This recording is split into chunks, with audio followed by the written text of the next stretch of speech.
Puffing our tail, I'll get a wee lift.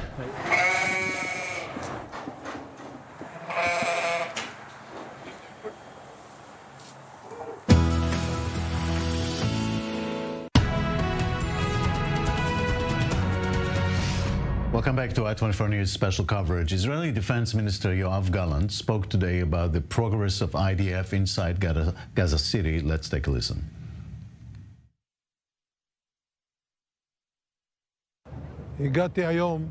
I arrived today at the headquarters of the division whose special forces also operate inside Shifa Hospital. There are significant findings. We are working with precision and determination. We have completed taking over and clearing the western part of Gaza City and are now advancing to the next stage of the offensive. For more, let's go to I24 News' Robert Swift near the Gaza border. We've seen, Robert, some flares before. What's the action over there? Yeah, so the Defence Minister, Yoav Gallant, said that the operations are coming towards a conclusion in the west of the city, but that doesn't mean that the fighting in the north of Gaza as a whole is finished. As you can probably see behind me, there has been flares going up in the last few minutes. For about the last 20, 30 minutes, there was prolonged activity with flares going up into the air and sustained gunfire. It did appear to us that this was ongoing gunfights. And that further in the distance, we've also been seeing airstrikes taking place as the Israeli military continues its operations inside the northern Gaza Strip. All right, Robert Swift, thank you very much from the south. Joining me now in the studio is Ambassador Daniel Sheikh, former Israeli ambassador to France. Good evening. Good evening. 41 days. Yeah. How do you see it today? Well, 41 days too many. Look, it's. I don't think that there's anything very dramatic that happens on the 41st day. I can tell you that as someone who has spent most of the last month, a little bit more, in the headquarters of the Forum for Families of Hostages. There is growing impatience among the families, which one can understand. There is a lot of concern about the fate of their loved ones. There are many moments of, of hope, but there are also many moments of hopelessness. And somebody who has quite a lot of experience in hostage situations said to me that there is a sprint stage and a marathon stage, and we're nearing the end of the sprint stage, according to him. The question is, what comes next then? Well, hopefully what comes next is at least some kind of agreement about the release of hopefully all the hostages, but realistically probably not all of them, but part of them. The fact that after 41 days there has not been a significant deal for the release of a significant number of hostages, even though it's sort of a consensus worldwide that there is a category of these hostages that are so fragile that it seems obvious that they need to be released urgently. I'm talking about the young children and the elderly and the sick. That I think is of great concern, and it inspires the lack of hope and the lack of optimism that you hear around the circles close to the families. Do you think that after 41 days, Israel has managed to reach a breaking point of Hamas, or not yet? Look, I'm not a military expert, and I can't assess this except from the statements of the army and other political leaders that have to do with it. To be honest, it doesn't look that way. It doesn't sound that way either. There has certainly been significant progress and significant things that happened, but I don't think that there's a breakdown of Hamas that looks anywhere near. Of course, the question is, we talk a lot about the diplomatic clock and the military clock and how in sync or out of sync they're going to be. I think the diplomatic clock, even today, on day 41, has been unprecedented in its length. I don't remember a situation where, after such really hard and terrible fighting that lasted for so long, there was still, by and large, if not support, at least understanding of Israel's need to continue its military campaign. But we all know that even if it's a record-breaking length for the moment, it is going to come to an end at some point. I can't tell you exactly when. It might be a week or 2 weeks or 3 weeks. We don't know, but it is going to come to an end. So there's a decision to be made in Israel if you take this into consideration, and if you try to calibrate the successes that you have on the battlefield with the diplomatic clock, or you disregard it. You can also say, okay, we're going to go on as long as it takes, even if we pay a diplomatic price. I wouldn't recommend this, but I think it's a legitimate decision that the government has to make. We'll have to see. Right. From past experience, we've seen that Hamas was holding to hostages for years and years. And the question is, can Hamas still do it? Will Hamas still be able to do this? I think the comparison, the theoretical answer is yes. I mean, theoretically they can, but the truth of the matter is that the situation is so diametrically different than the previous hostage situations. For example, the Shalit event. Right. There are 240 people. Many of them are civilians. Many of them are foreign nationals. Hamas is in the middle of a war for its survival. Some of the leaders certainly should fear for their lives. All these things come together to create a situation that is not really comparable. To guard 240 people and to keep them out of sight of Israeli intelligence for so long seems like an impossibility. Now, I don't want to paint all sorts of possible doomsday scenarios where, they release a large majority but keep a few people just for a rainy day if they need a bargaining chip. I really hope this is going to end with some kind of deal in the format of all the hostages for all the Palestinian prisoners. I think that's a terrible price for Israel to pay. But the decision if to do it or not should not be on the backs of the families of the hostages. I think, and Israeli public opinion polls show this too, the number one priority is freeing the hostages. Mm-hmm. You've mentioned the diplomatic clock. The UN Security Council came up with a decision last night, right. Quite a mild one, I should say, yes, right? Relatively, yes. Yeah. How do you see this? Well, I think the reason why it's relatively mild because the parties who were involved didn't want it to be vetoed. So they wanted to produce something, because the fact is that until now, for 41 days, the Security Council and the UN hasn't produced anything of value. Now, I'm not saying this is necessarily of value, but at least they've produced something. So Okay, Israel is not happy with this. I guess the Palestinians. As just mentioned, they call for a ceasefire and release of hostages. And the release of hostages.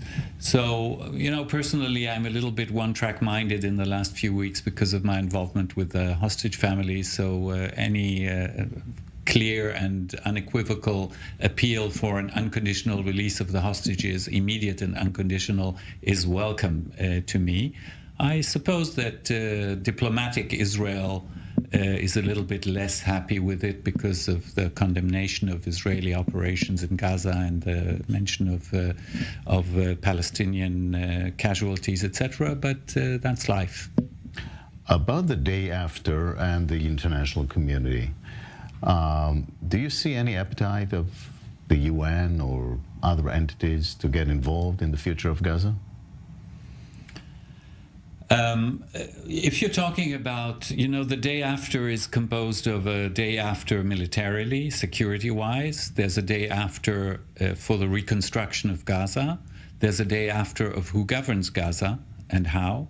And there's a broader day after of a possible, if you take one step, why not take 10 and try and integrate some kind of local arrangement into a much broader one. There was thought of trying to integrate the end of the war and the exit strategy into some other regional trends that were interrupted by the war, like, for example, normalization with Saudi Arabia, an agreement between Saudi Arabia and the United States, and possibly other factors. That is the most ambitious, I think, plan. And it would, I'm not saying this would be a happy ending. There is no happy ending to an event that started with such a horrific tragedy. But maybe it would bring the region and, in a sense, Israel one step closer to normalizing its situation inside. I think that international bodies will have to be parties to each and every one of these aspects of the day after. The security one, the political one, certainly, the economic one, the reconstruction, all that. Is it the UN or is it other bodies, maybe more regionally centered? For example, for the security, I think it's probably might be more effective to have at least a partially regional international force, inter-Arab force involved. But all this is a little bit difficult to imagine while the fighting is still going on so hard, while missiles and rockets are still falling on Israeli cities, including from very far away, and while 240 people are still held hostage in Gaza. Right. Now, let's talk a little bit about China and the U.S. and the Middle East. President Biden has urged President Xi of China to leverage his influence in persuading Iran to refrain from actions that could escalate the Israeli-Hamas war. With us now is Kari Swiri, founder and director of Sino-Israel Global Network and Academic Leadership. Thank you very much for joining us. Pleasure. What kind of leverage does China have over Iran? Well, it's well known that China is basically a monopoly buyer of Iranian oil, although, as we know, it also sells to Iraq, which opened up that $10 billion conundrum for the United States, where Iraq's payment to Iran will be funneled through Oman. But beyond that, China has a corner on the market for Iranian oil. It has a certain amount of leverage. It's true. That's why Saudi Arabia, or one of the reasons why Saudi Arabia approached China to be the broker of the Saudi-Iran rapprochement. They believed that because Iran is somewhat beholden to China, there was more chance of Iran sticking to the deal for a longer period of time. The question is, to what degree Can China exercise that? Does it want to exercise? Can it exercise that leverage? How powerful is that leverage? I think there is some leverage there, but it is limited, and China uses it in very carefully. And I believe that behind closed doors, China is likely speaking to Iran on a very regular basis about keeping the tensions in the Middle East down overall, and especially now, all things considered. We don't know how much effect they've had, because we see Iran's proxies attacking Israel, attacking the US, et cetera, from all sides. At the same time, I think we can expect that it's in China's interests to make sure this war does not escalate. Now, if you look at China's point of view, are the Chinese interested in a quiet Middle East or not necessarily? Well, exactly. I think totally quiet, I think it's up for grabs. It's not necessarily something that they are concerned about. But they're absolutely existentially concerned that the conflict does not blow up in very wide proportions that would limit the delivery of energy to China. Because if there is a cut of 6 or more % of oil from this region to China, it's existential. The price of oil reaching $250 or $300 a barrel due to some major war is existential for China. So it has an active interest in keeping the conflict to a minimum. So in this regard, the United States and China are on the same page? They are. It's difficult for China to be on the same page as the United States. And that is, I think, one of the reasons why we have seen China refuse to call out Hamas, use the term Hamas, or say that Hamas is a terrorist organization, because the United States is full-throatedly supporting Israel. The 2 aircraft carriers and their frigates accompanying them were a very powerful statement to China. And I think it made many of U.S. allies and ally wannabes to open their eyes and take note. I just returned from China and Japan a few days ago, and I heard quite a lot about the impressive nature of U.S. support that was shown for Israel. What is exactly the temperature now of the relations between China and Israel?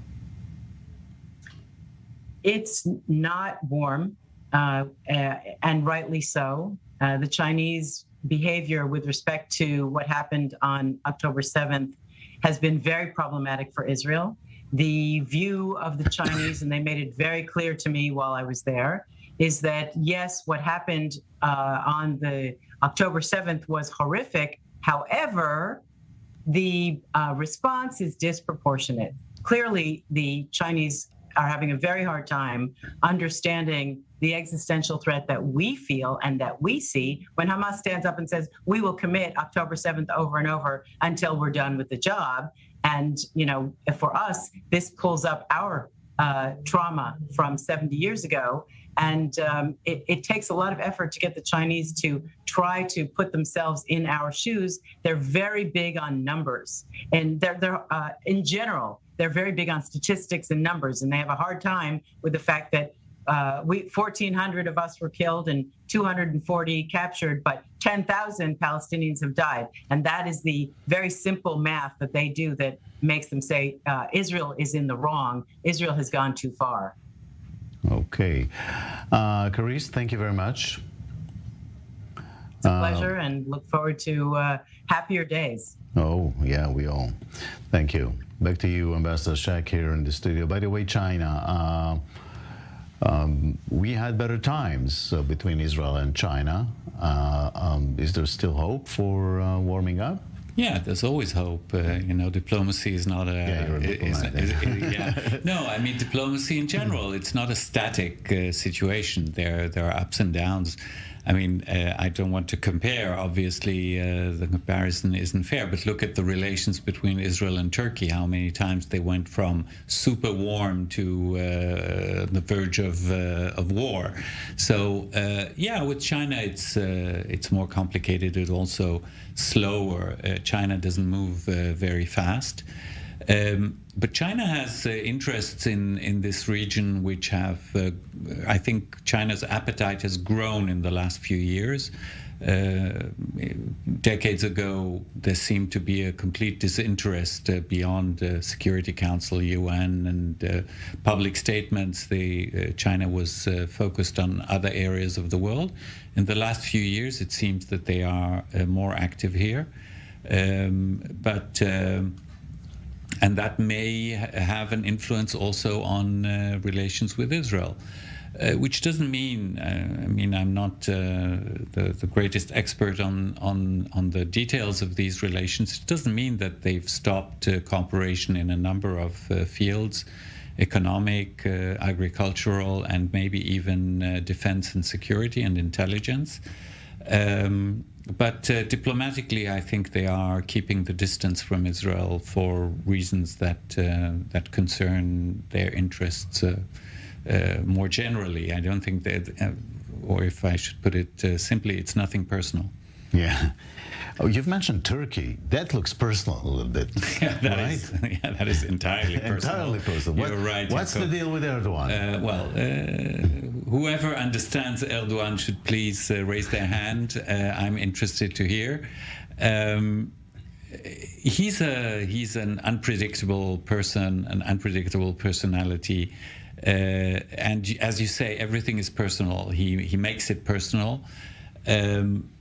He's volatile, he's explosive, and there are good days and there are bad days, and the gap between the good and the bad is huge, and it happens in days. We all remember just a few months ago the moments of falling back into each other's arms after years of cooler relations. Suddenly everything is wonderful, and the interests of both sides are completely invested in rebuilding the relations, and the ambassadors were there, and Israel has an amazing ambassador there, Irit Lilian.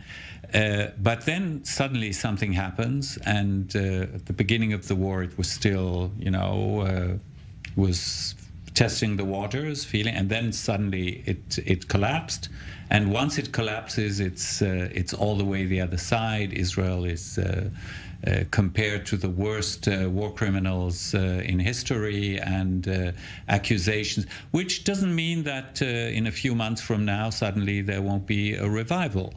But the truth is that in Israel, and including myself in these studios more than once, when the revival started a few months ago, a year ago, right, I cautioned. I said, Israel should better be restrained and cautious in its reaction, because it's very volatile. Right.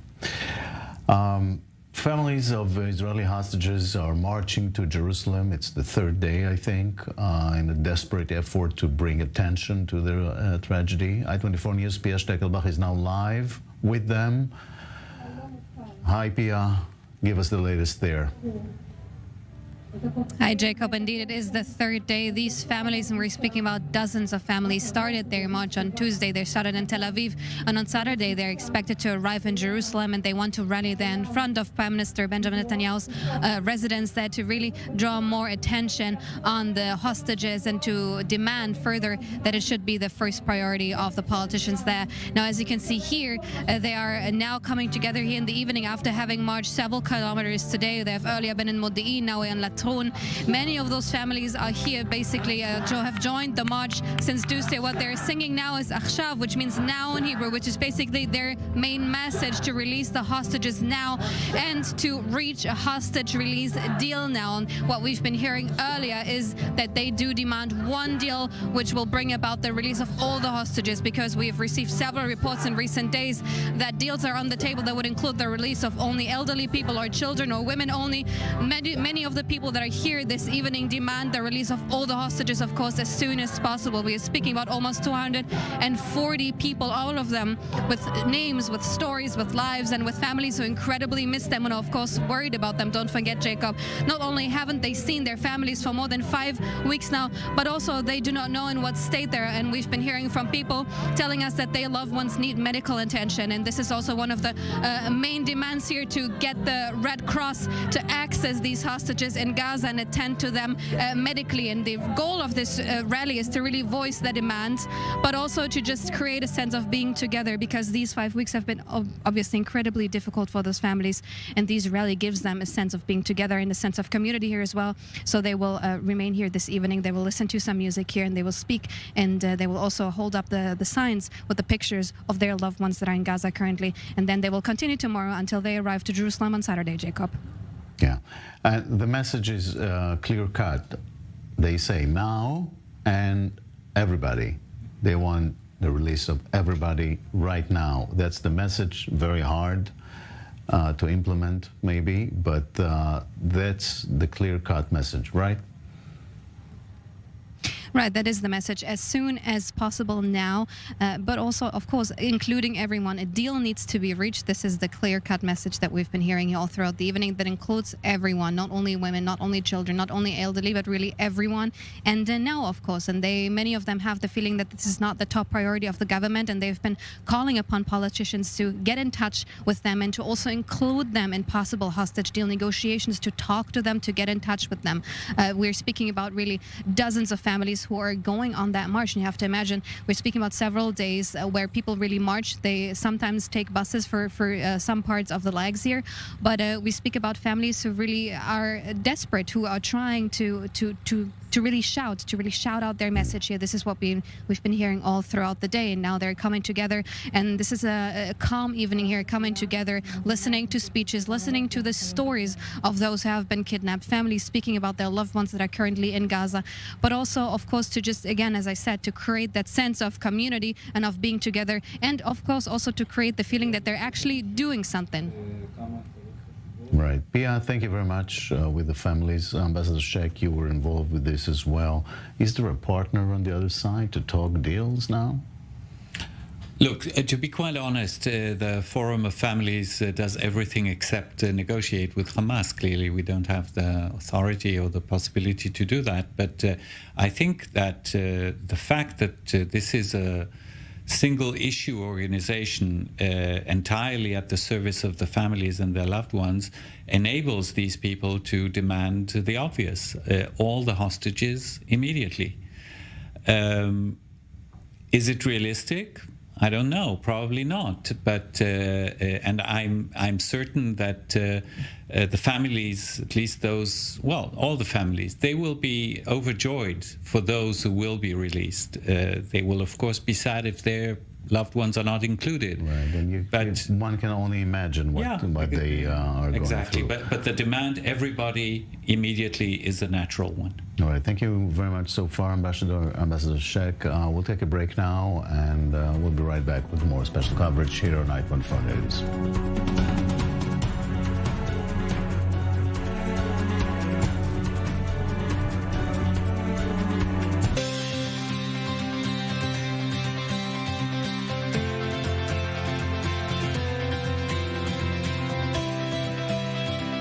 Israel is in a state of war. Families completely gunned down in their beds. We have no idea where is she. As our soldiers are fighting on the front line, but the general perception is something that certainly needs to be fought as well.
אני לא יכול.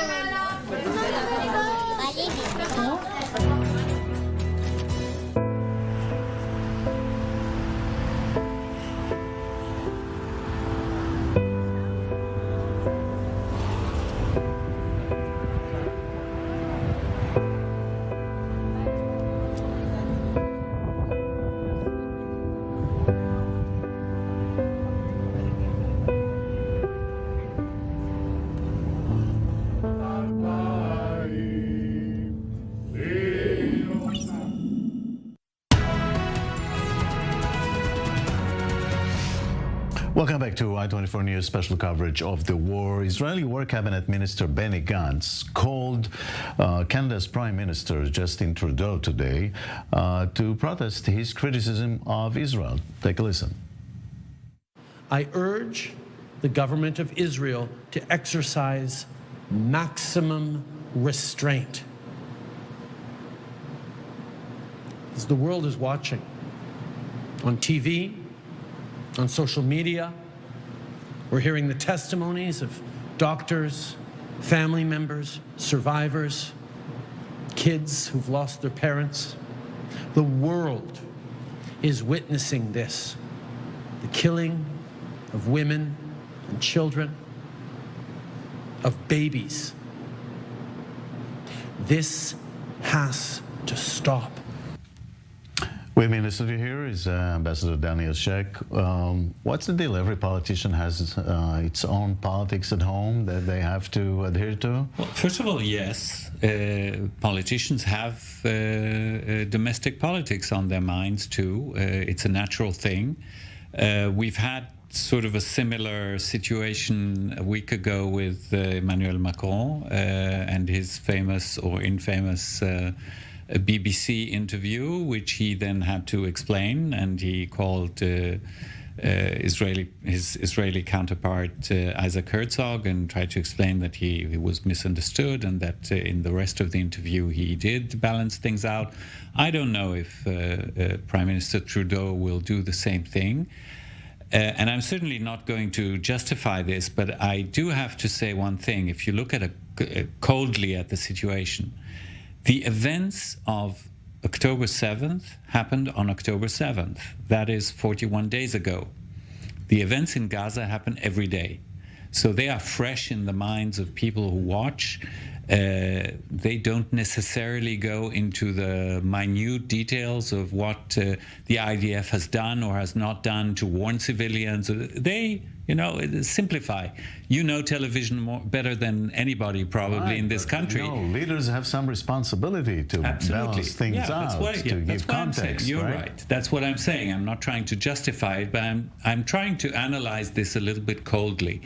And that plus the domestic politics, which I know better about France, a bit less about Canada, might result in certain leaders feeling that occasionally they need to make a statement of this kind.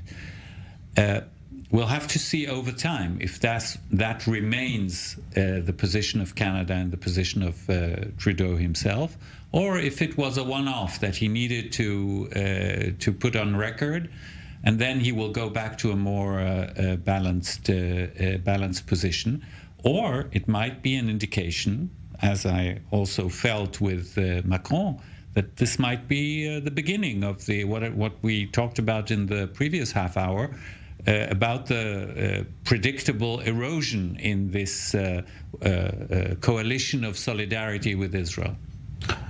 But still, we haven't heard from Macron in a few days now, right? Maybe... Do you miss him? No, it's true. What does it tell you? That maybe he backed away a little bit? Yeah, I think he needed to make this... Macron in French, he's called Monsieur en même temps, Mr. at the same time, because it's one of his favorite phrases. He's he's a sophisticated thinker. So he often uses this phrase. He says 1, 2, 3, 4, but at the same time 5, 6, 7, 8. And so he was, in the first few days of this conflict, of this war, I think he and most of his political leaders, prime minister, foreign minister, and other ministers were squarely behind Israel, really unequivocally. And maybe he needed to counterbalance it. He was under a lot of criticism because of it, so maybe he needed to counterbalance it. And then he called Herzog to counterbalance the counterbalance, and there's a pendulum. Right. And now he's just keeping quiet for a few days. What about the rest of Europe, by the way? Again, it's going farther away. There is, I've been starting to read things that maybe Europe should turn its attention back to the war that is closer to home in Ukraine.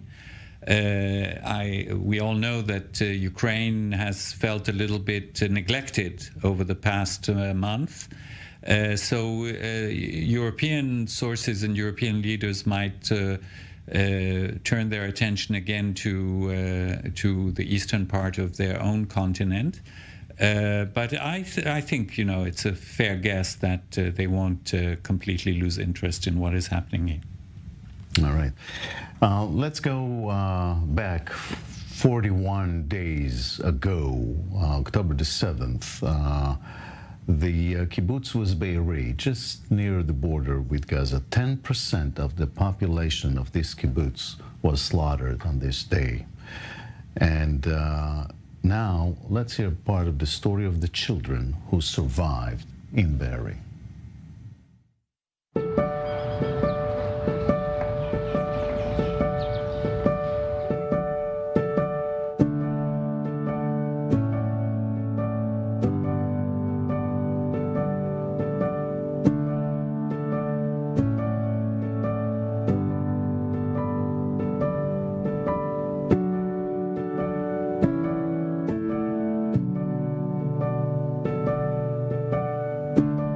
Before we start talking, it's important for me that you feel comfortable and free to talk about whatever you want. If there's something that you don't want to talk about, then really, don't talk about it. Tell me a little bit about how you are feeling today. אני די בסדר, אבל אני גם מאוד עצוב, כאילו. וגם דודה שלי ובעלה שהוא גם כאילו דוד שלי, הם שניהם חטופים בעזה. וכי אני די מתגעגע אליהם. אז מה שלומך? How are you? לא בסדר. למה? Why? סבתא וסבא שלי נהרגו. מתגעגעת אליהם? Do you miss them? גם ממך. אבל יש לי משהו שהם קנו לי, עליי. מה? What? Earrings? Oh wow, really beautiful. Who bought that for you? Grandma? כן, וסבא. Grandpa? לכבוד יום ההולדת שלי.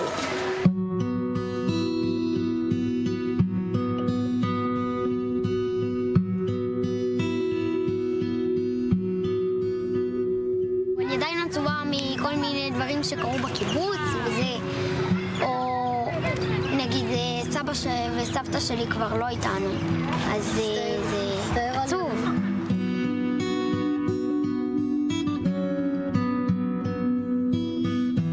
אני עוד מתאושש מהמצב, כי לפני כמה ימים הודיעו שמצאו גופה של חבר מאוד טוב שלי מכפר עזה, שהיה ממש גיבור, ירו בו. אם הייתי ילד, שתי הלוויות בשנה שאני בקושי הולך, ועכשיו יש לי משהו כמו 40.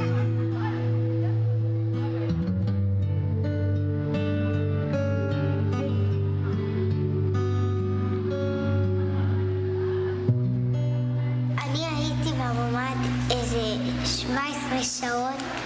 לא הייתי יכולה לסבול את זה. What was the hardest part? רציתי כבר לאכול. לא תחצחתי אפילו שיניים, רק קמתי במיטה פתאום אזעקה. ואז אבא שלי שמע יריות, הוא ירץ להביא את האקדח שלו, ואז הוא ראה שתי מחבלים על אופנוע כזה, ואז הוא רוקן לנו מחסנית. ברחנו לממ"ד, כולנו התחבאנו מתחת למיטה, אמא שלי חסמה את הדלת. אמא ליפה חולצה שהייתה על היד, קשרה את הידית על היד שלה. כשהם הגיעו, הם פתחו, ניסו קצת לפתוח את הממ"ד. אני דחפתי את המיטה על הדלת. How did you know what to do? אני פשוט שמתי כל דבר כבד על הדלת. And what, you pushed it hard? לא יכולנו לעשות כלום, שתקנו. What were they shouting? הם צעקו מילות בערבית. Do you know how many hours you were in the safe room for? כל היום. התכתבתי עם סבתא, והיא התקשרה אליי ורשמתי שאני לא יכולה לענות. שאלה לי מה קורה, יש מחבלים, רשמתי לה. סבתא שלנו התכתבה איתנו, היא התקשרה אלינו ואמרה ירו בסבא. ואני זוכרת שההודעה האחרונה הייתה הצילו. ואז איבדנו קצר. Was that the last message from her? כן. Do you think about her a lot? מאוד. What do you think? What do you miss the most? לארוחות שעשינו מדי פעם.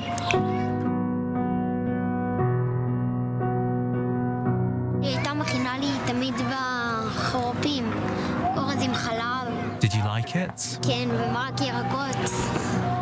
פשוט הבנתי שזהו, זה נגמר, התחלתי לכתוב לחברים. היה כיף להתראות. I mean, you started saying goodbye to your friends already.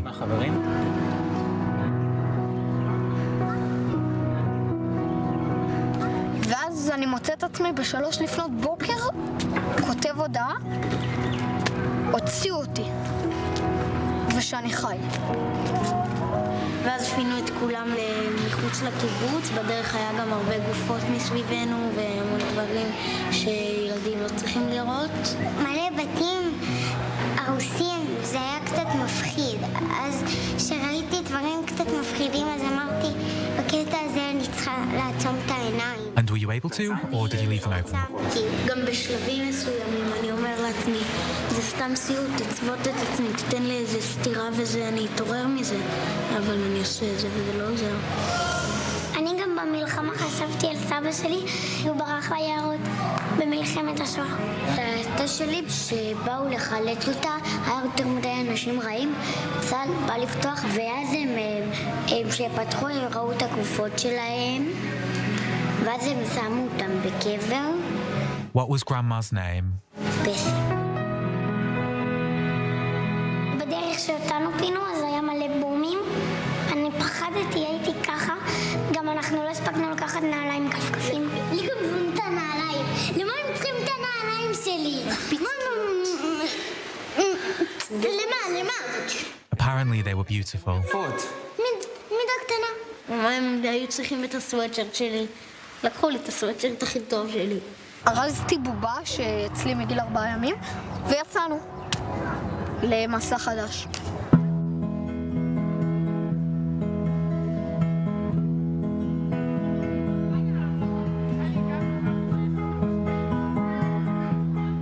What's hard about being in the hotel? Is it that you're not at home?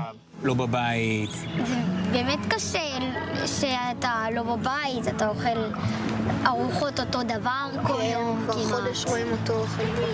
The food was tastier at Berry. כן, הם כל יום היו מגוונים. היה שניצל ביתי, לא קנוי, היה עוף היה סאדו, היה המבורגרים. היה בני. שווה. היה קוב וסלק.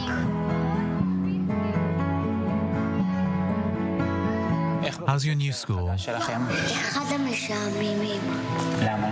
Why? אין שם מה לעשות. לנו בית ספר סיוט. זה לא בית ספר רגיל, אבל זה בסדר, זה כאילו. זה יותר שגרה ממה שהיה לנו פה, זה טוב. What do you miss the most? חברים בכיתה, החברה הכי טובה שלי. הרבה דברים.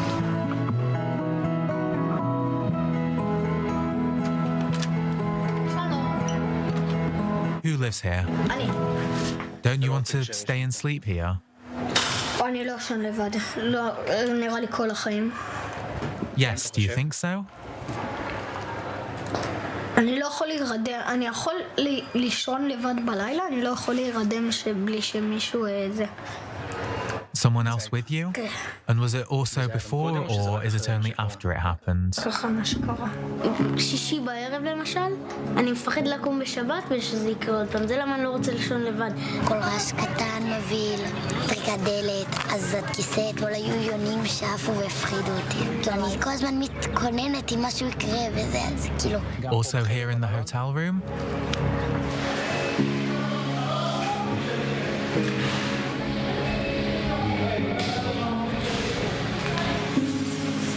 Neri, are you okay? Would you like a break? אוקיי. נעשה הפסקה. נראה שהקולות פה קצת... הקולות האלה מפחידים.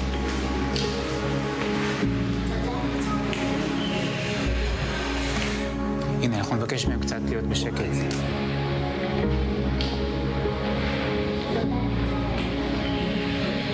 Are you good friends? כן. התחלתי להכיר את נער, והוא כל הזמן שאני נפצעתי, אז הוא בא ופשוט עזר לי. כאילו כבר לא קרה לי כלום. Really? Thanks to him? Wow, it's so great to have a friend like that. So now it helps you. Of course, you're together. כן, שאני מישהו שאני מכירה, יותר נעים לי.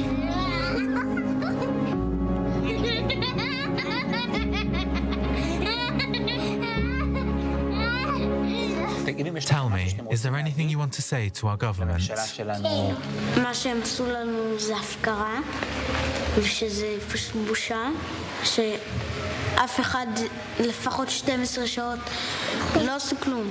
אני הייתי, אם היה לי משהו לומר לראש הממשלה, אז הייתי אומר לו שיעשה כל מה שאפשר כדי להחזיר את דודה שלי ודוד שלי בהקדם.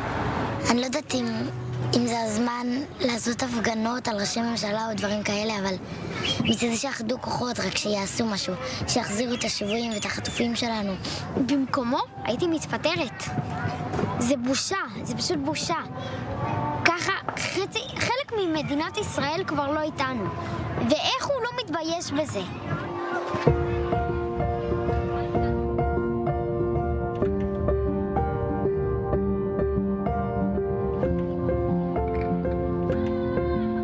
To return to the kibbutz? Do you think it will happen anytime soon? לא בקרוב, אבל יכול להיות שייקח עוד זמן. אני רוצה לחזור. זה כאילו משהו שצריך להתגבר עליו. But aren't you scared? אני מפחדת. אני לפני שאני חוזרת לקיבוץ, לא משנה מה, אני לא מגיעה לקיבוץ עד שלא מחזירים את החטופים. אם הם לא מגיעים מישהו חטוף, אני לא הולכת לשום מקום. אני נשארת פה ולא זזה. בסוף אני מתישהו אני אצטרך לחזור. אני לא רוצה. כי מה שעברנו הספיק לי. אני לא יודעת אם אני רוצה לחזור לבארי, לא לחזור לבארי. כל זה התפקיד של ההורים. כאילו עכשיו אפילו גם הם לא יודעים להגיד לנו אם חוזרים או לא חוזרים. אף אחד לא יודע. אין לי אף אחד תשובה.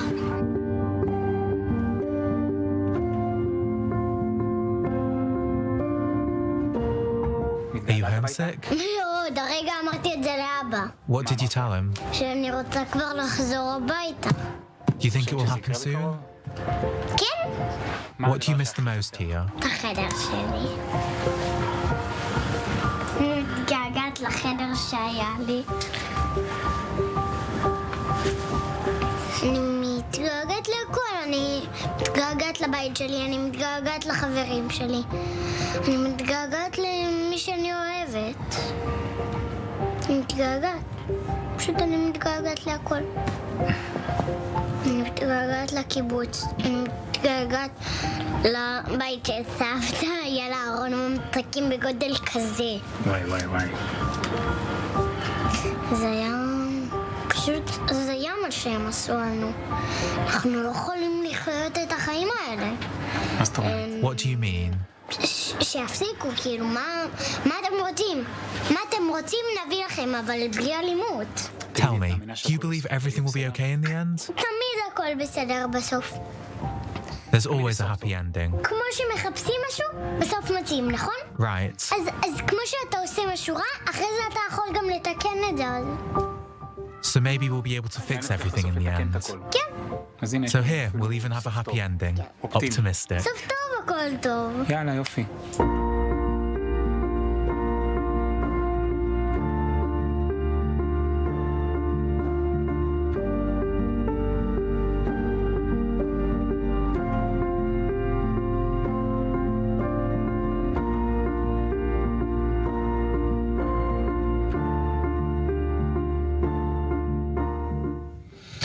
The kids of Kibbutz Be'eri, unbelievable. Unbelievable. Just young kids. Next thing, 3 Jewish students are suing New York University over anti-discrimination policies, claiming their civil rights were violated. With us now is Gerard Filitti, Senior Counsel at the Lawfare Project. Thank you very much for joining us. Do you think they have a case? I think they absolutely have a case. As an alumni of New York University, I am incredibly proud of these students who had the courage to come forward and file this case. That is the most difficult thing that a student can do, a Jewish student who is facing discrimination and the hate that they're feeling on campus every single day. For them to have the courage to come forward and fight for their civil rights, it's absolutely amazing. And I think that they have a very strong case. Help us a little bit. What's the obligation of the university here? Is this a matter of free speech or something else? Well, it's not about free speech. It's the obligation of a university to provide an environment that is free of hostility and discrimination. Basically, the university needs to provide an environment that's safe and welcoming for all students, especially minority students, and Jewish students are a minority people. So they are entitled to these civil rights protections, regardless of any speech rights that anyone else has. They can't feel threatened. They can't feel that they need to hide. They need to be able to go to school and enjoy the same benefit of their education that every other student has. And when the university creates or allows an atmosphere of this pro-Hamas hatred to manifest itself on campus, their rights are being denied. So I'm just trying to understand, what do you expect the university to provide? Physical protection? Not allowing demonstrations by Hamas supporters? Where's the line? The line is all of the above. They need to take reasonable action to protect Jewish students. For example, there was an altercation, a physical fight. A pro-Palestinian demonstrator went after a Jewish student at the library a week or 2 ago. University security sat by and did nothing. This is unacceptable. They need to protect the safety of Jewish students. When you have people creating an atmosphere where they're yelling pro-Hamas chants, this is an atmosphere where Jewish students cannot function. The school has an obligation to remedy that. They have to make it clear that you cannot target Jewish students, that these types of activities are hurtful, and that they're providing an environment that's not safe. So what can they do? They can crack down, especially on student clubs like Students for Justice in Palestine that promulgate this hate. They can place restrictions on protests. They can place restrictions and punish students who violate the code of conduct. And none of this has NYU done so far. This is why you see a lawsuit. And this is why at the Lawfare Project, we're seeing students from across the country coming to us saying, we're seeing this on our campus as well, and we need help. NYU is not the only school where this is happening. Yeah, well, NYU is in Manhattan, in the middle of New York, which is has a great Jewish population. What about other universities? How would that affect other universities? Well, unfortunately, the way the legal system works is it might help make things better on other campuses, but it doesn't, because a lawsuit that's filed in New York affects New York. It does not affect Washington, D.C., where students at George Washington are suffering, or California, where students at Berkeley or the UC system are suffering. So we need students to come forward who are brave enough, like these NYU students, and say, this is a problem on our campus. We need help. We need to file a lawsuit as well, because without a lawsuit, you're not going to see change. All right, Gerard Filitti, thank you very much for that. Thank you. Ambassador Sheck, back to you here in the studio. That's part of the rise of anti-Semitism worldwide, a major problem, probably more than ever and anybody else thought. Correct. There's a huge rise. I mean, from the top of my old age, I can tell you that this is not a new phenomenon, that when violence flares here in the region, there is a surge of anti-Semitic behaviors and anti-Semitic incidents worldwide. I have to say that since I spent most of my career in Europe, and especially in France, with the largest Jewish community in Western Europe, but also the largest Muslim community, that was more typical for Europe than it was for the United States. And I think that that is the big change in the last decade, that there is a sudden, that the US has joined the rest of the world, quote unquote, in this phenomenon. And although in the United States it's still a relatively small phenomenon, it's noisy, but it's small in numbers, I think anti-Semitism qualifies in those cases where it's wise to combat it even when it's very small, because it tends to grow very quickly. Right. All right, we'll finish with that. Who's going to do the laundry when everybody's fighting in the front line? So someone is bringing washing machines to the soldiers. I-24 News' Uri Shapira reports on that. A group of ultra-Orthodox paid a special visit to IDF soldiers in southern Israel. They brought washing machines and did laundry in the field for the soldiers. Even before the war, we felt we were part of Israeli society. But now this feeling has become stronger. We support our brothers, no matter how they look, whatever they are wearing. And if they have or don't have a yarmulke, we are one family and one people. It's part of a special initiative carried out by Ezer LaChayal, or Aid to the Soldier, an organization based in Kfar Chabad and operated by the Chabad movement, an ultra-Orthodox outreach organization. We have a call center, and we are also operating through an application. They receive calls with requests from soldiers on the ground. They send the request to our warehouse. They call the units and verify they still need it, and then they send it to the unit. This is not the first time we're seeing projects like this. The Museum of Science in Jerusalem and people from the Midburn Festival developed portable baths for the soldiers at the front. The organization also provides different equipment to the soldiers and even gives massages to them. So far, we've received around 700 calls. It's a huge number of calls asking for equipment and help. We have ground units who provide laundry, food, and a lot of good spirit. Some wonder if this special bond will last after the war. In the meantime, Israelis from different backgrounds and places continue to support each other. This is it for now. Kalev Ben David is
Israel is in a state of war. Families completely gunned down in their beds. We have no idea where is she. As our soldiers are fighting on the front line, but the general perception is something that certainly needs to be fought as well.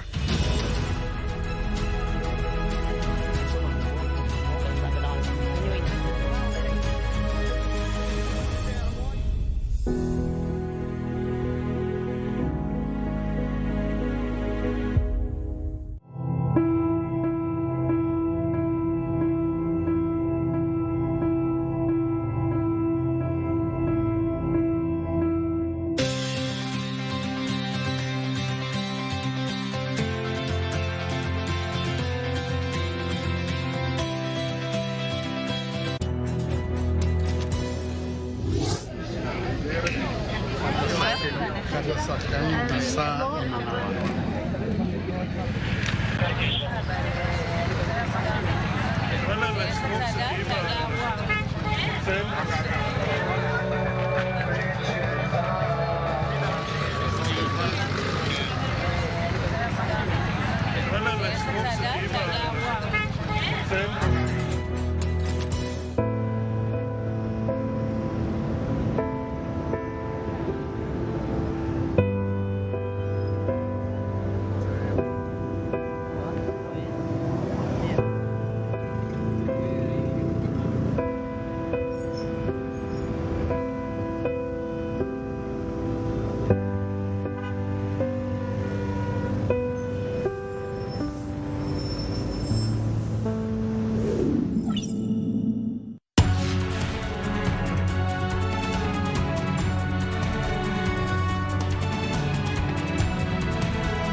Welcome to this special broadcast on I-24 News. I'm Caleb Ben David. It is day 41 of Israel's war against Hamas, and the IDF operation remains focused on Shifa Hospital, believed to be the site of the terror group's main underground command center in northern Gaza. Now, an initial foray into one of the buildings in the complex revealed some weapons and military equipment and a computer with photos of some of the hostages being held in Gaza. The IDF says it's continuing its searches in the Shifa complex. Rocket fire from Gaza continued to be launched into southern Israel, as were missiles and anti-tank weapons from Hezbollah and other terror groups in South Lebanon across the border into the north of the country. The deaths of 3 soldiers in the Gaza battlefield were announced today, bringing the toll of fatalities in that front to 51. And there was another death in the Jerusalem area, as a military police officer was killed in a West Bank terror attack on the tunnel road from Gush Etzion to Jerusalem. 5 others were wounded, and 3 Palestinians were killed by Israeli forces in that incident. Well, let's start in the northern front and go to our correspondent, Ariel Osran, who is just south of the Lebanon border with Israel. And Ariel, according to reports, Iran has told Hamas they won't directly intervene in this conflict, but its proxy, Hezbollah, does continue its pressure of making those launches across the Lebanese border.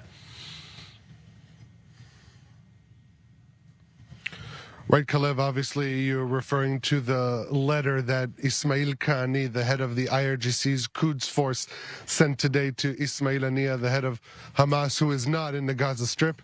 He's believed to be in Qatar, but obviously praising the October 7th attack, saying that they will continue to do everything they can for the Palestinian cause. Obviously saying continuing to do everything they can. They're not engaged in a full-out scale war with Israel, but as you alluded to in your lead, the northern border has been flaring up consistently and gradually since October 7th, and in fact today there was a concentrated surge of attack on Israeli military border outposts as well as border communities between 12 o'clock and between noon and 4:20 in the afternoon. There were no less than 8 separate attacks carried out by Hezbollah in all across the northern border, the west central and eastern part of the border with Lebanon.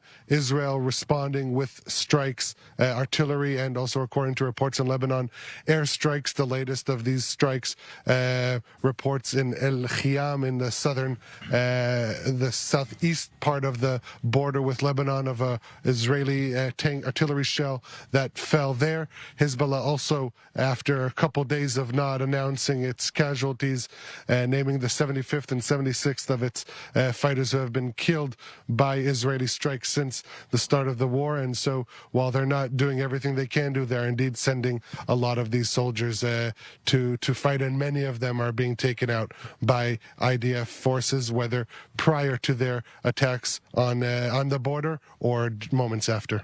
All right, as you say, Hezbollah paying a price for even what it is doing in there on the northern front. Ariel Osran, thank you for that.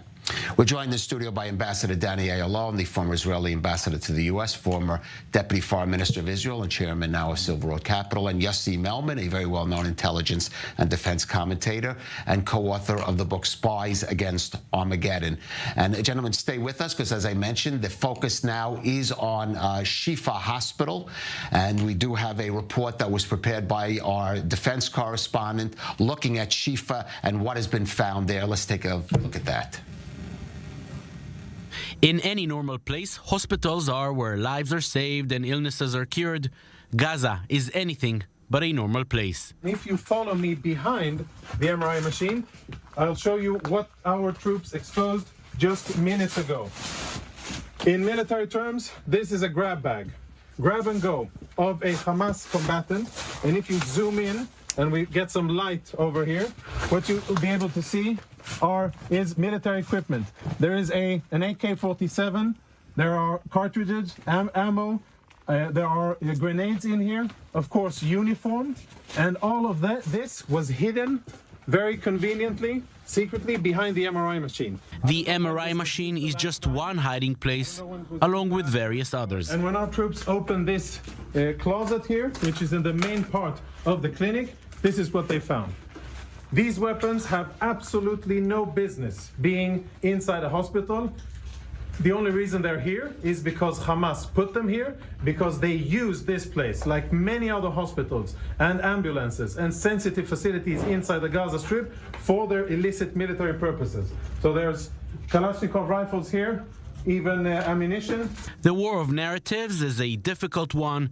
Even after these images, Israel understands very well there will be those who try and undermine this evidence. Inside the very same cabinet that houses medical equipment, you can see all kinds of standard military medical stuff, we found another go-to bag, this bag here. And again, we opened it up in order to make sure that it's safe to touch and show. So please don't give me any of that. You opened it up and you placed it there. This is the bag that we found, and this is the stuff that was in it. This is what was found in the hospital building itself. The assumption is that there may be tunnels under Shifa Hospital used exclusively for terror purposes, and much more such evidence could be found there. And Yossi, as our correspondent says in that piece, the assumption is that elsewhere in Shifa there is much more to be found. But you did, I noticed in one of your tweets, raise a kind of cautionary warning about whether too much emphasis has been placed on Shifa, and there could be disappointment if some of the expectations are not met to what's to be discovered there. Well, indeed, I think there was too much build-up by the IDF and then echoed by the Israeli media, raising the expectations that maybe the hostages would be found there beneath the hospital, probably many terrorists, and so far there is no evidence for that. There is evidence, however, that the hospital was used as a command for Hamas, but we realized it from day one after IDF raided a few other hospitals, like the Rantisi Hospital, and weapons were found, and equipment and explosives. Right. Danny, there's, as I also alluded to by Jonathan Regev, a war of narratives here. Right. And the question is, of course, Israel, on one hand, as you said, kind of built it up, but maybe in part that may have been necessary in order to even conduct this kind of operation, because, of course, there's a lot of international criticism for Israel, that is, for the IDF, is operating in this hospital area. Right. I guess the Joker was not found yet, but we are just starting. We have to remember this Shifa complex has actually 14 different buildings. Right. They have only gone into the first one. That we know of. There may be some, we're expecting Daniel Hagari, the IDF spokesman, to speak tonight. It might be that they're absolutely. You know. So it is true that it had to be some build-up in order to convince the international community of the necessity to go into a hospital, because this is not the place in a war that you would expect soldiers to storm in. However, Israel was very, very cautious. There was no bombardment. There was no airstrikes. They went in with ground operations special units who took a real risk by going themselves into the hospitals, and indeed they were encountered by 5 Hamas terrorists outside that were killed. But since then, you know, I don't know of any other military operation or an army that would bring in incubators and medical equipment into the hospital, which really, that went a long way in really gaining legitimacy. First and foremost, I don't care about legitimacy anywhere else, but with Biden. And Kalev, if you saw Biden's speech today in San Francisco. Right, and we'll show some of the clips later in the program where he does talk about Hamas. So, gentlemen, let's go to the South and our correspondent Robert Swift, who is in Sderot by the Lebanon border. And yes, the focus, Robert, on Shifa Hospital there. And of course, there are other operations going on the ground in Gaza as well. But a focus on the hospital and the question of whether there's going to be, the IDF is going to, if and when goes underground, so to speak, find more of this kind of evidence indicating either information on the hostages or the military operations of Hamas. Yeah, indeed. The focus today of the operations inside Gaza are very much on the hospital itself, particularly the information that the Israeli military has produced showing the Hamas activities there. So far, they have produced, around 10 assault rifles and various other items, laptops of the sort, which the Israeli military have said is indications of Hamas's activity there. But there is still, much of the outside world is holding its breath, waiting to see a bit more. It's understood from the Israeli military has said that its intelligence indicates, and the US has agreed with this intelligence, that there is significant Hamas infrastructure underground in the hospital. And the search to find these tunnels and whatever Hamas fighters, hostages, or additional intelligence that can be found there, that is ongoing. This being the second day of the raid inside that hospital. Right. And Robert, I want to ask, and I think if we have a map of it, we could pull it up of the Gaza port. By the way, we're seeing flares above the skies of Gaza. That, of course, indicates that the likelihood of ongoing ground operations there, maybe in Shifa Hospital. But I want to talk about the Gaza port, which was the IDF said it was able to get full control over, and that itself is strategically located quite close to that Shifa Hospital complex. Yeah, so first of all, regarding the flares, you're right, there has been activity here for the last few hours. Intermittently, there's flares going up. More significantly, there's often sustained gunfire that goes along with them, so indicating that the combat operations are very much ongoing behind us. And now, Defense Minister Yoav Gallant has said that essentially the west of northern Gaza Strip has been pacified, let's say. But there are other areas of the northern Gaza Strip where fighting does appear to be continuing, and that's what it seems like we're seeing behind us. With regards to the port, yeah, the Israeli military is essentially continuing to push out its control of the surface. Today and yesterday it was able to take control of Shifa Hospital. Now the port. There's additional key bits of infrastructure in the northern Gaza Strip that they're they're able to take control of. But it's worth bearing in mind that much of the critical infrastructure to Hamas, that is underground. And that is where much of the IDF's focus is, even if the actual prospect of entering there is a very dangerous proposition. It is, and in fact, we saw that in this incident last week when 5 soldiers were killed by a booby trap to the entrance of one of those tunnels. So certainly is a risk involved there. Robert Swift, thank you for that.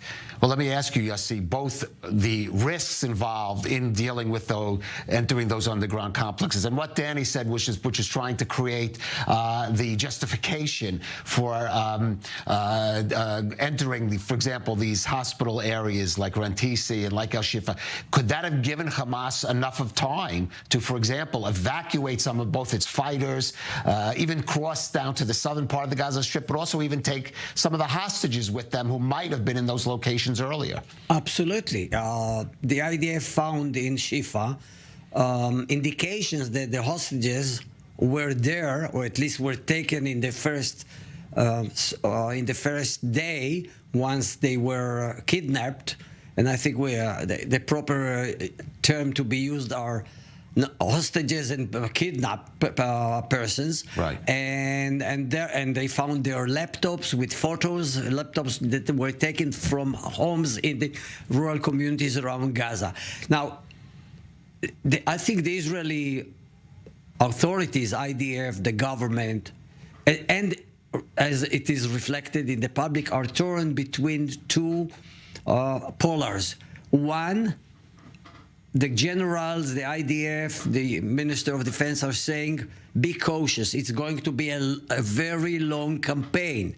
And that's why Israel is acting very slowly to avoid casualties as much as possible. On the other hand, the public is anxious to see that a victory picture is produced, right? And therefore, you see, we are going from one extreme to another. When you enter Shifa Hospital with the rising expectation that a miracle will happen and the hostages will be there, and it is not happening, then the people are disappointed. On the other hand, the military is saying it's a long, long battle. We have to move slowly, slowly. And so far, only half of Gaza, less than half of the strip has been taken. And that's only the above ground. Yes, and exactly. What was called already 10 years ago, the Gaza Underground, the Gaza Metro, has 400, 500 kilometers of tunnels and piers that they pop up and kill soldiers. So this is the reality, and people, I think, have to live to the reality and to understand that it's a long, long battle. Yoav Gallant said that only by the end of early next year, 2 months from now, maybe more, some of the evacuees will return to their communities. So, we have to be very realistic about this war. Okay, gentlemen, we do have actually some breaking news. There is an announcement here by the IDF spokesperson. You can look at that photo here. I'm going to just read it. The body of the abductee, the late Yehudit Weiss, was recovered by IDF forces from a building near the Shifa Hospital in the Gaza Strip. In the building where the late Judith was found, Judith, military equipment and weapons, and an RPG missile were also found. The late Judith Weiss, she is from the Barry. Well, gentlemen, I think we were expecting perhaps some dramatic announcement, or as you said, more evidence coming when the IDF spokesman Daniel Hagari speaks. Usually it's about now, it may be later, but it looks like this was one of the announcements. They have recovered the body of an abductee in that area. Evidence that, of course, there was somebody there. Also, Caleb, I think it's important to know that the terrorists of Hamas had 4 or almost 5 weeks to prepare. Let's say in the beginning they were not sure that how serious is Israel in entering Gaza all the way, including Shifa. But for the last 2 weeks, they have been sure that we are coming in, which is enough lead time for them to do a cover-up operation and to leave as much, to take out as much evidence as they can, and maybe even to cover some of the piers and some of the tunnels that would reach from the Shifa hospital down to the metro area underground. This is why it's kind of a very, very painstaking, slow operation to look for all those openings that were covered up. But at the end of the day, I'm sure it may take weeks, but they will get to the bottom of it. Right, and they did find, as you said, whatever they did cover up, this body was found. Judith Weiss, I imagine we're going to get more in just hopefully in the coming minutes. We'll get more details of the recovery of her body. And gentlemen, the War Cabinet is supposed to meet tonight. I think it's actually supposed to begin at 8:30 local time, just in a little over 10 minutes. That agenda is never made public, either before or after. A lot of talk, though. I mean, two assumptions would be continuation of this operation in the hospital and talk of a possible hostage deal. What are the chances, that something like that could happen? Well, I think that finding the body of the hostage will accelerate the negotiations in order to release hostages, because more bad news are expected. Right. I mean, these people the hostages are already 40 days in captivity. Old women, babies, and they have... supposedly, according to information we only gleaned from a letter from Sarah Netanyahu, a pregnant woman gave birth to a baby. Yes, we're indeed. seeing lots of flares. So the faster we move and at least release as much hostages as possible, the better. And I think this is one of the purposes of convening the cabinet tonight. The gap is not that wide between the two sides. Hamas demands 5-day ceasefire. Israel is ready, or pause. Israel is ready for 3 days. It is already agreed upon that in return for the hostages that would be released, 50, 60, 70s, mostly women and children and babies, Israel would release Palestinian female terrorists from Israeli jails and the young terrorists. Right, but let's be clear, though.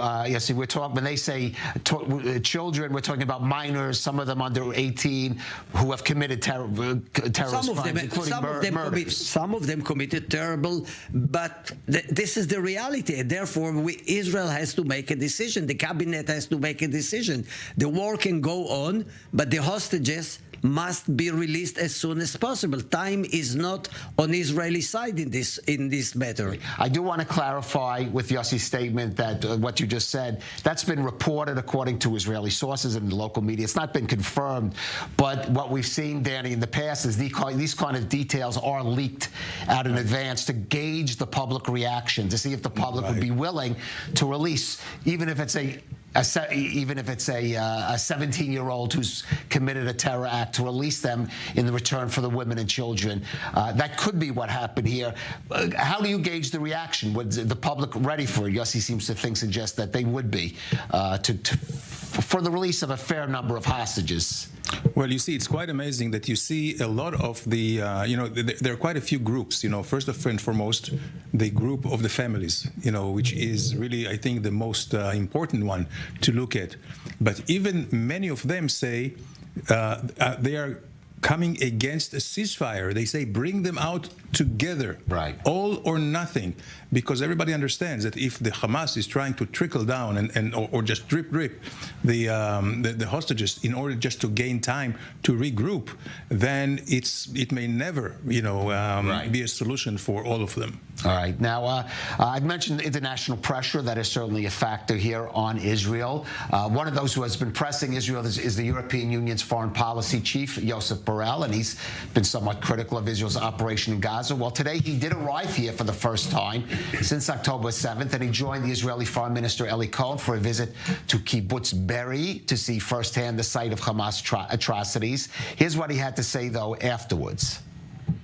And not far from here is Gaza.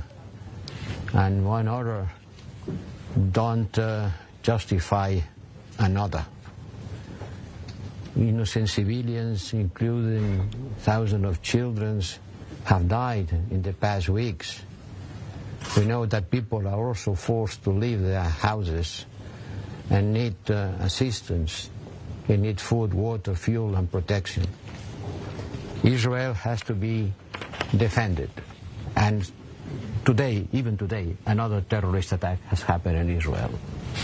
So it's an everyday fight. But one thing is to defend Israel, and another thing is to take care of the people in need. And that's why the European Union, together with supporting the right to defend to Israel, is also asking for humanitarian assistance for food, water, fuel, and protection. Well, I would not quite call that a ringing endorsement of Israel's operation. I should note that Josep Borrell has been less supportive than some of the individual national leaders in the EU.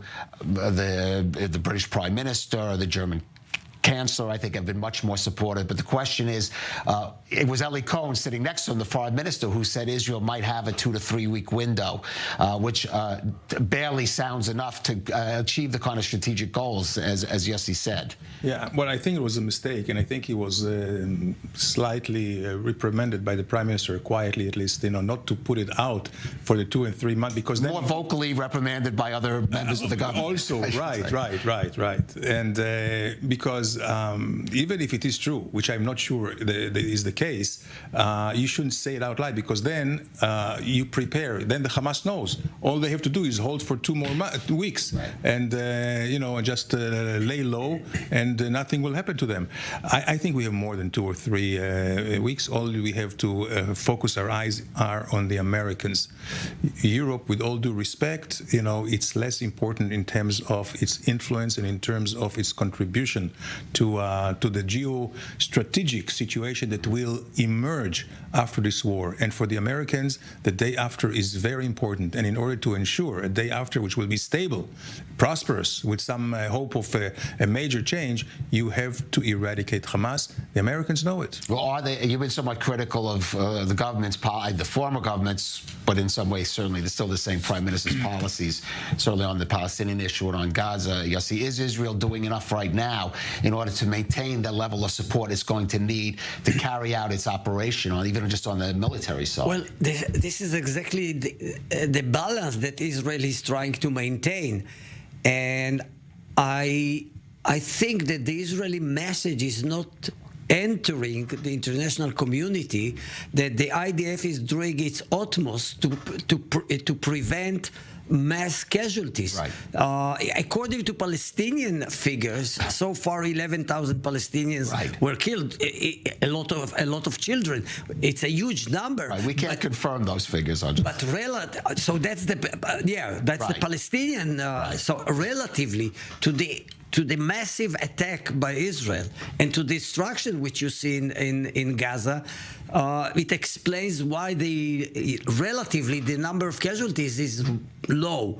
And that message has to be reached out to the world, that Israel is not going after the Palestinians, not even after Gazans.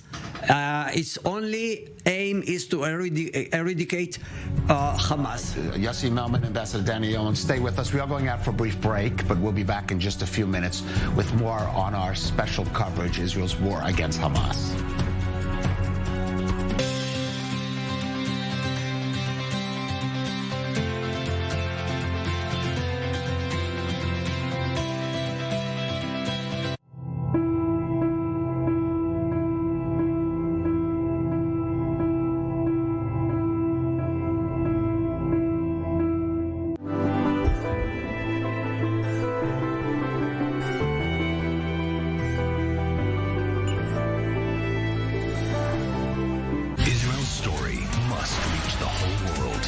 I-24 News Channel, broadcasting from Israel, with dozens of correspondents throughout the world, brings the truth from Israel to hundreds of millions of people in scores of countries. Completely gunned down in their beds. De la frontière qui sépare Israël, the state of emergency and war in Israel.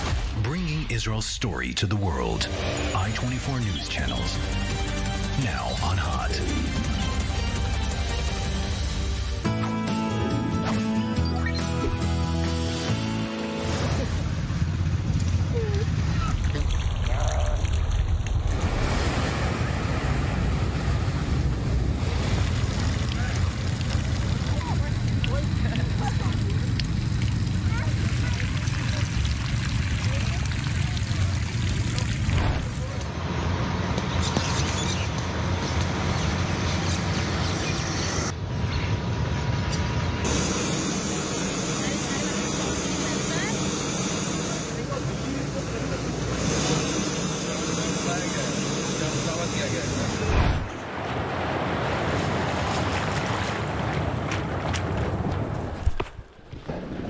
Puffing her tail, I'll get a wee lift.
Welcome back to this special broadcast on I-24 News. Still with me, Ambassador Danny Ayalon and Yossi Melman. I do want to just again repeat the breaking news that we had just in the last few minutes. The Israel Defense Forces announcing that they had discovered the body of Yehudit Weiss there in the area of the Shifa Hospital. She was kidnapped from Kibbutz Be'eri on October 7th. That is her husband Shmulik, who was with her. He was murdered on Kibbutz Be'eri on October 7th. Yehudit Weiss was kidnapped into Gaza. She was 64 years old. Apparently, she was also a cancer patient. Her body found in the area of Shifa Hospital. We don't know yet, though, the cause of death. And in fact, maybe that could be connected with the fact that her body was found. We don't know. We're still waiting for Rear Admiral Daniel Hagari, the IDF spokesperson, to give us a briefing. Maybe he'll have some of those details.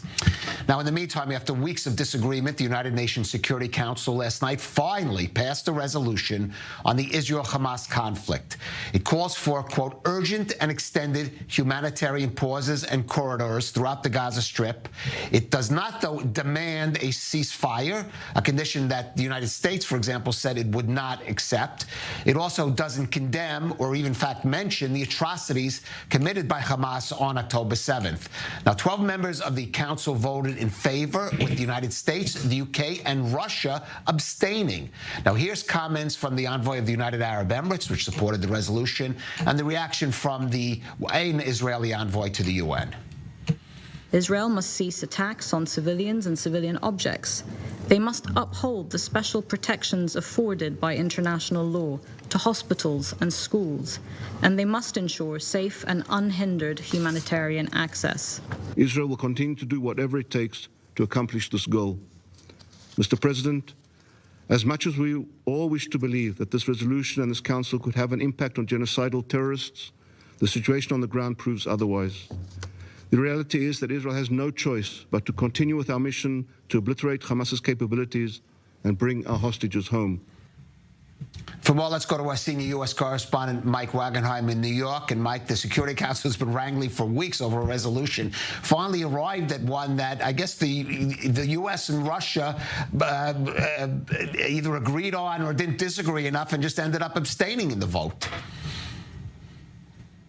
You know, it was a rare moment right before the Security Council session got underway. Walking into the chambers together were the envoys from the United States and Russia, Linda Thomas-Greenfield and Vasily Nebenzia, respectively, walking and talking together. You never see U.S. and Russian officials doing that. So they apparently reached some understanding that neither would veto nor would they vote for or against it. They simply abstained. The U.S. and the United Kingdom abstained because the resolution didn't explicitly condemn Hamas and their massacre on October 7th. Russia abstained because there wasn't a broader call for a fuller ceasefire, but rather humanitarian pauses sufficient enough that humanitarian aid could filter through. But yes, the Security Council on try number 5 finally able to get it done. And by the way, important to note in a broader context, this resolution was worked on not by the 5 permanent members of the Security Council, the ones who have the veto power, but the 10 elected members of the Security Council led by Malta were the ones that actually developed and negotiated on the text.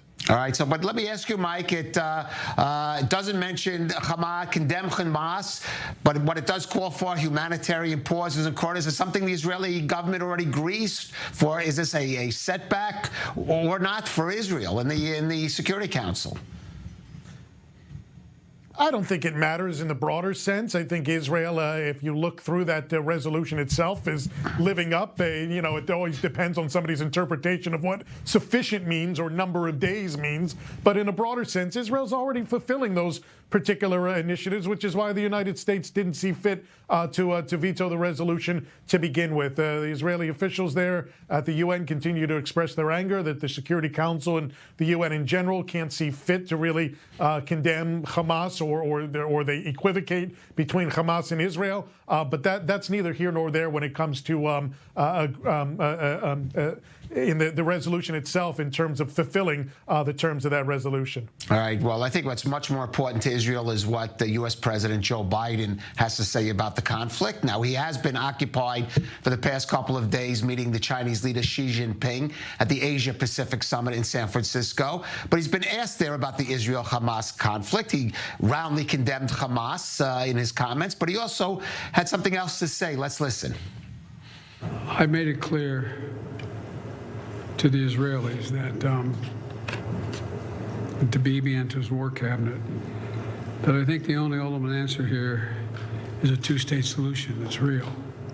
We got to get to the point where there is an ability to be able to even talk without worrying about whether or not we're just dealing with, they're dealing with Hamas that's going to engage in the same activities they did over the past, on the 7th. So it's, but I can't tell, I'm not a fortune teller, I can't tell you how long it's going to last. But I can tell you I don't think it ultimately ends until there's a two-state solution. I made it clear to the Israelis I think it's a big mistake for them to think they're going to occupy Gaza and maintain Gaza. I don't think that works. Joe Biden basically laying it all out right there, laying out his broader policy and putting it out in public view that this conflict needs to be resolved through a two-state solution, going further than just, the end of Hamas, but really toward a broader vision for the region, Kalev, and putting the onus on Israel here. If they're not going to, quote-unquote, reoccupy Gaza, then what is the solution? The United States has floated a couple things which are, unacceptable in reality to Israel. So there is still broad disagreement, or at least a lack of some common vision on what is to come, not 5 years down the road, 10 years down the road, but the day after Hamas. It's still very much up in the air exactly how these two partners are going to move forward here on figuring out what to do. All right, Mike Wagenheim, as you said, Joe Biden going further than certainly the current Israeli government has been ready to go, talking about the day after. Mike Wagenheim in New York, thank you for that. And let me ask you, gentlemen, Yossi, that the AUC, really for the first time, Joe Biden really putting it out and indicating he at least wants to start hearing discussions about the political resolution. Where is this military conflict going to? And the question is whether this current government, whether Prime Minister Netanyahu is going to be able to give him answers, and if there'll be implications or consequences if he doesn't. Well, I think the U.S. government, the Joe Biden administration, has been trying from day one to get an answer from the Israeli leaders, and especially from Prime Minister Netanyahu. What is the end game? How Israel visualize the day after, once the war is over.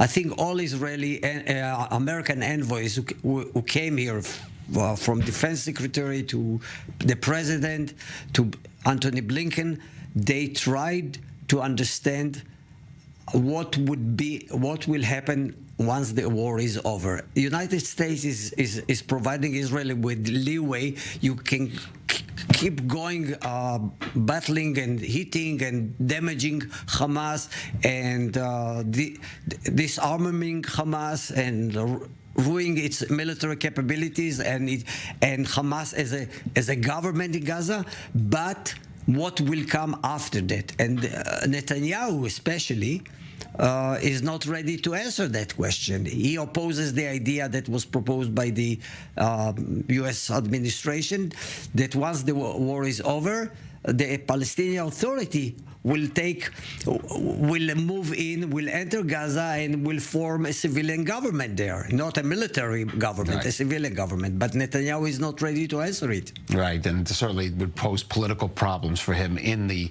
constellation of the current government. Absolutely. I do want to go back to our correspondent down on the Gaza border there, Robert Swift. Robert, there's, of course, the important news coming out this evening, the discovery apparently of the body of Yehudit Weiss, who had been kidnapped from Kibbutz Be'eri on October 7th.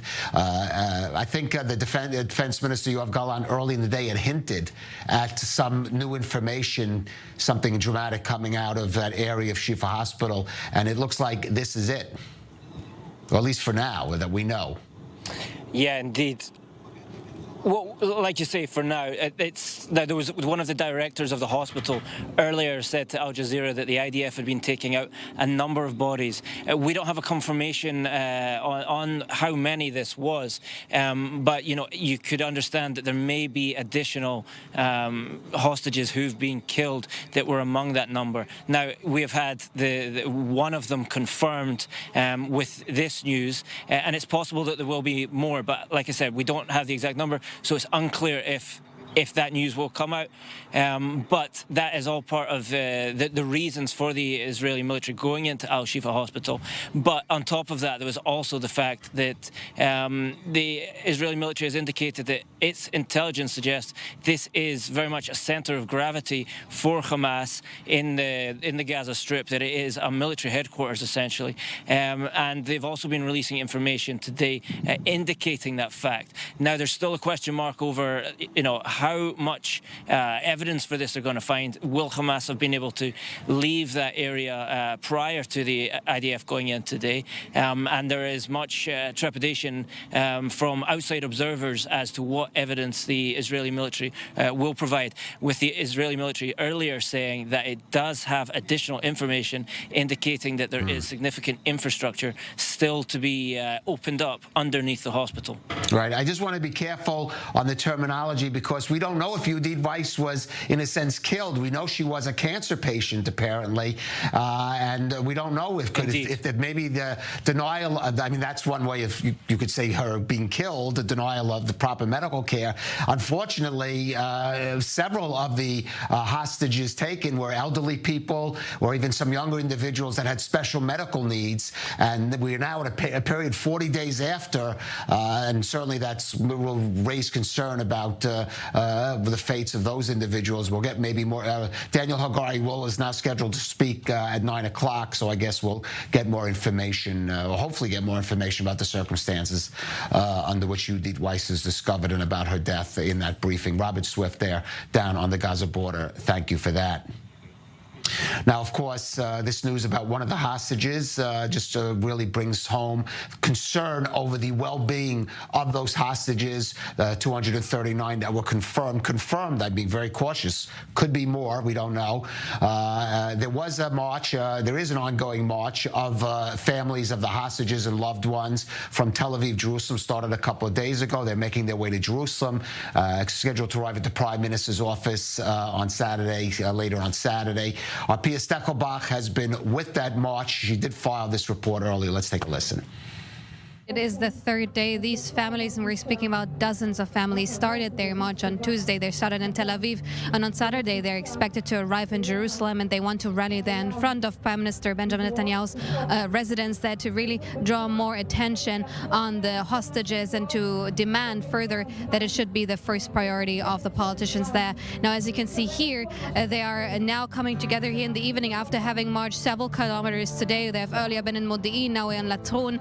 Many of those families are here basically have joined the march since Tuesday. What they're singing now is Achshav, which means now in Hebrew, which is basically their main message, to release the hostages now and to reach a hostage release deal now. And what we've been hearing earlier is that they do demand one deal which will bring about the release of all the hostages, because we have received several reports in recent days that deals are on the table that would include the release of only elderly people or children or women only. Many of the people that are here this evening demand the release of all the hostages, of course, as soon as possible. Not only haven't they seen their families for more than 5 weeks now, but also they do not know in what state they're. And we've been hearing from people telling us that their loved ones need medical attention. And this is also one of the main demands here, to get the Red Cross to access these hostages in Gaza and attend to them medically. And the goal of this rally is to really voice the demand, but also to just create a sense of being together, because these 5 weeks have been obviously incredibly difficult for those families, and this rally gives them a sense of being together and a sense of community here as well. So they will remain here this evening. They will listen to some music here, and they will speak, and they will also hold up the signs with the pictures of their loved ones that are in Gaza currently, and then they will continue tomorrow until they arrive to Jerusalem on Saturday. I just want to clarify that was for about an hour ago, because the event was just breaking up at that point. So those people had not even gotten the news of the death of one of the hostages. I guess you can only imagine what the reaction would be. We even heard it there, saying the concern about people receiving proper medical care.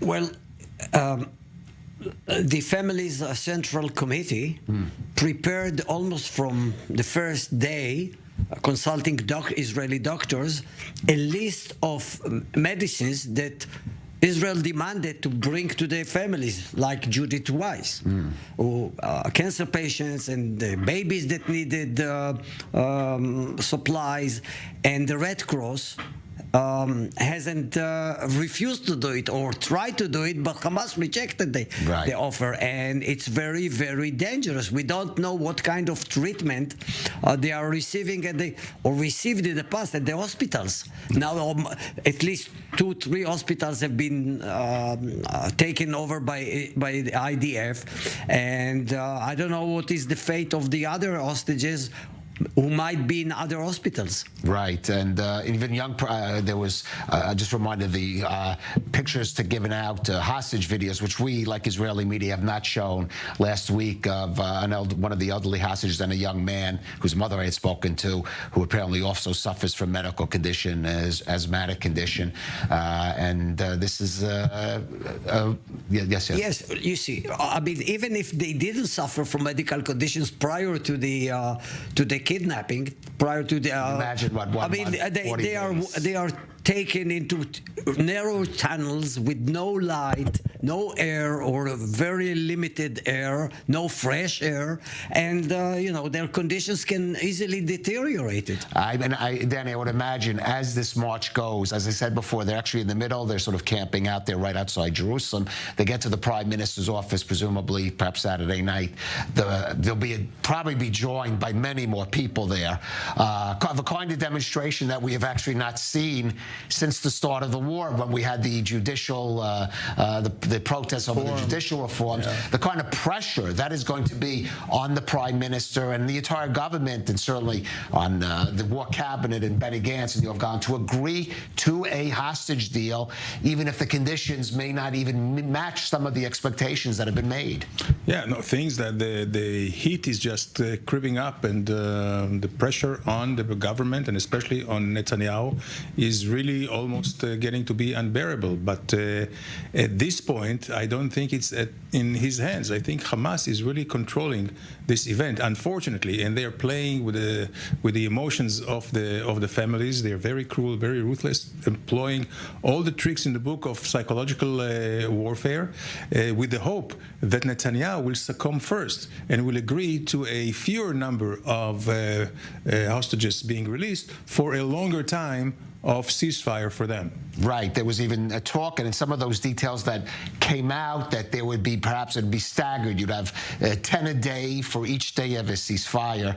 Again, Hamas trying to, as you say, trying to control the narrative and set terms of a deal. I want to turn away from Gaza for a moment, and also from the Lebanon border, because there is another front in this war, so to speak, and that is the West Bank, which does continue to boil. As we mentioned early in the program, today 3 terrorists were neutralized after they opened fire at security forces at the tunnel checkpoint between Gush Etzion and the West Bank, just south of Jerusalem, and Jerusalem itself. Now, 5 Israelis were injured in that attack, and 1, Corporal Avraham Patner of the military police, died of his wounds just in the last hours, or his death was just announced in the last hours. May his memory be a blessing. Jonathan Regev has more on today's attack in this report.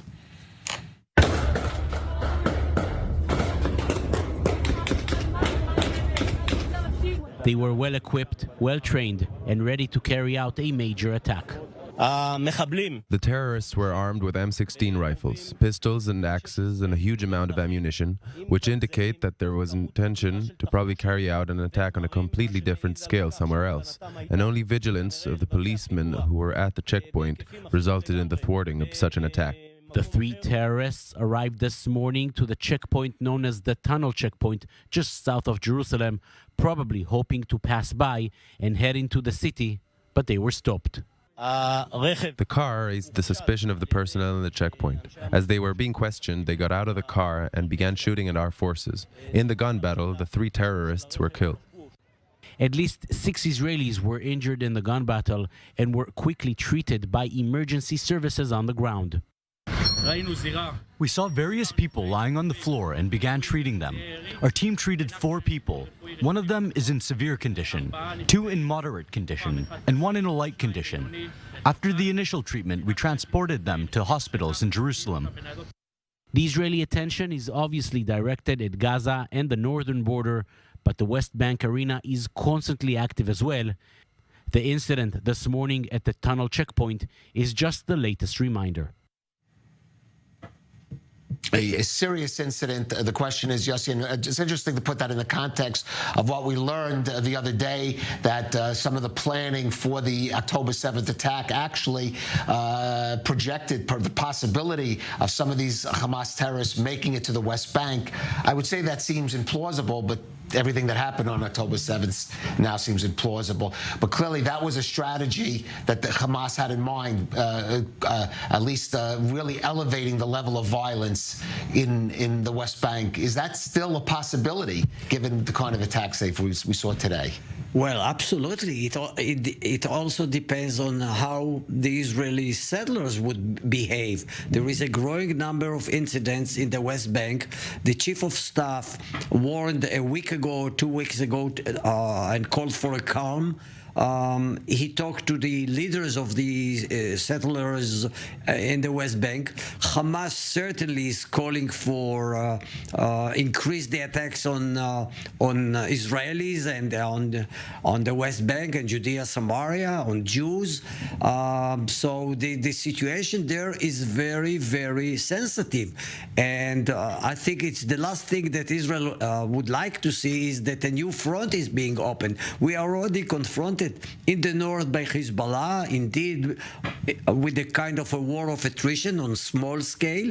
The Yemenites, the Houthis are firing, luckily enough, all of them were intercepted so far. They're firing rockets. So the last thing that we need now is another front in the West Bank.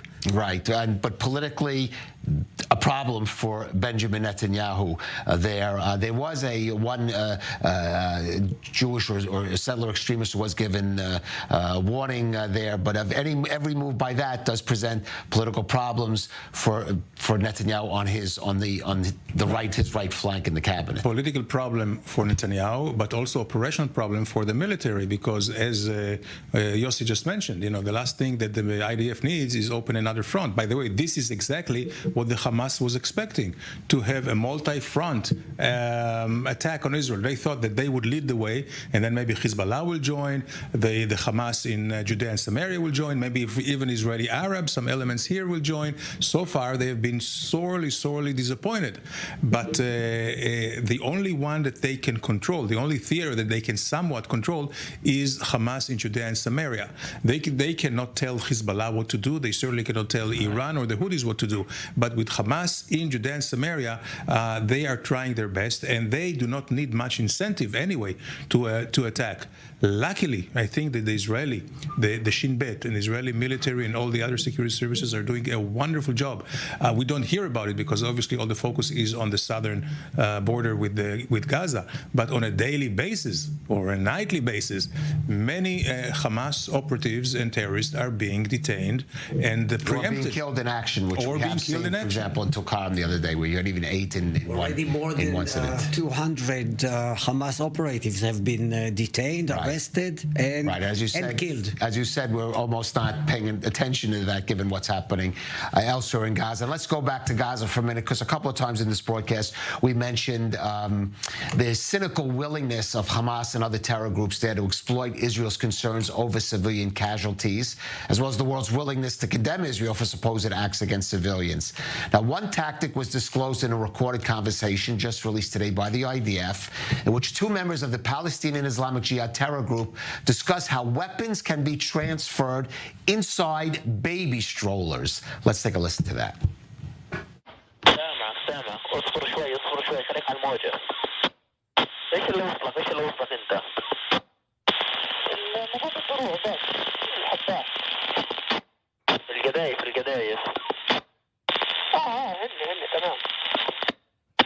هن اللي وصلنا استلمت.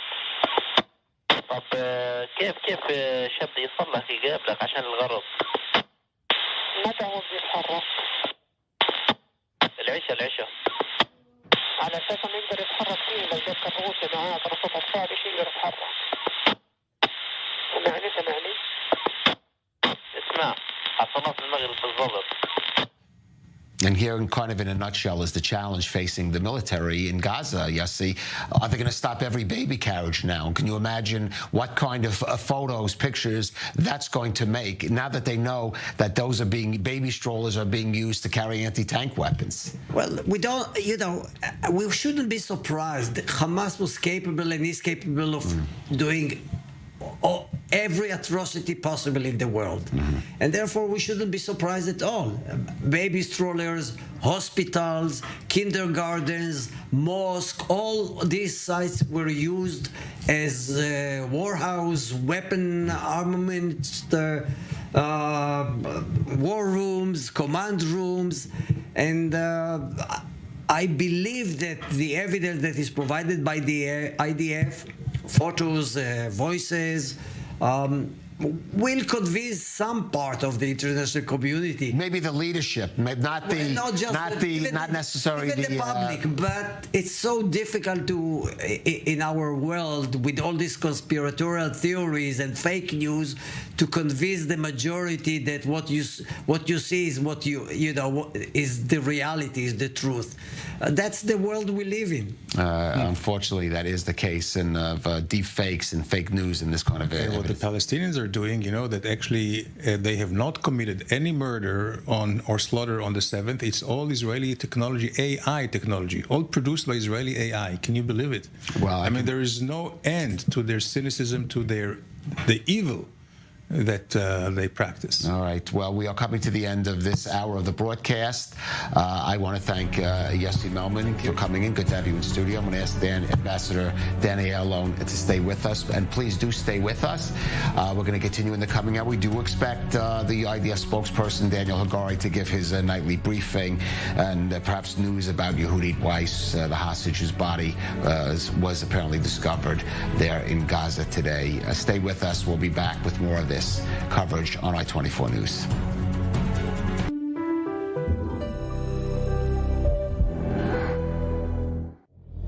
Israel is at war. Make an investment in Israel bonds. It is the most powerful and direct way to stand with Israel. Visit israelbonds.com and invest now. Made for Me, a unique concept in Israel. Custom-made men's fashion to your measurements. Made for Me, designer of all your events. Schedule your appointment at www.madeforme.co.il.